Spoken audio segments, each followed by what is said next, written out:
سمبا جب 2 سال کا تھا تو اس کے بابا فوت ہو گئے تھے۔ اس کی ماما نے سمبا کو بہت ہی مشکلوں سے پالا اور پڑھایا۔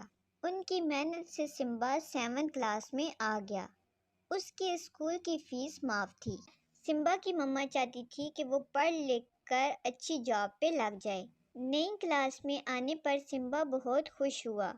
اس کی یونیکارن سر سے جان چھوٹ گئی تھی، جو سخت مزاج ٹیچر تھے۔ ان سے سمبا کو بہت ڈر لگتا تھا۔ اب وہ اس کے سر نہیں رہے تھے۔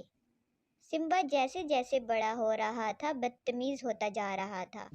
اب اسے اپنی ماما کی بھی کوئی پرواہ نہیں تھی۔ اس کی ماما نے اسے کئی بار سمجھایا مگر اس کی سمجھ میں کچھ نہ آیا۔ نئی کلاس میں سمبا کا پہلا دن تھا۔ سب کلاس میں بیٹھے نئے ٹیچر کا انتظار کر رہے تھے۔ سمبا اپنے دوستوں کے ساتھ باتوں میں مصروف تھا کہ اچانک یونیکارن سر کلاس میں آ گئے اور آتے ہی انہوں نے کہا، اس کلاس میں بھی میں ہی آپ کا ٹیچر ہوں۔ سمبا پریشان ہو گیا۔ اگلے ہی دن سمبا کی بدتمیزی پر سر یونیکارن نے اسے بہت ڈانٹا۔ وہ گھر آ کر اپنی ماما سے بولا، میری یونیکارن سر سے جان نہیں چھوٹی۔ وہ اس بار بھی میرے کلاس ٹیچر بن گئے ہیں۔ مجھے ان سے شدید نفرت ہے۔ ماما نے اسے بہت سمجھانے کی کوشش کی تو وہ غصے سے باہر چلا گیا۔ اب اس نے یونیکارن سر کو تنگ کرنا شروع کر دیا۔ وہ اپنے دوستوں کے ساتھ مل کر ان کی نقلیں اتارتا، ان کا مذاق اڑاتا۔ سر یونیکارن نے اسے کئی بار سزا دی لیکن وہ نہ سدھرا۔ گرمیوں کی چھٹیاں ہو گئی تھیں۔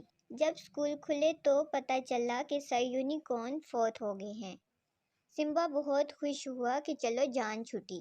ایک دن اسکول کے پرنسپل نے سمبا کو بلا کر کہا، آپ اپنی ماما سے کہنا اگلے مہینے سے فیس ادا کریں ورنہ آپ کا نام اسکول سے کٹ کر دیا جائے گا۔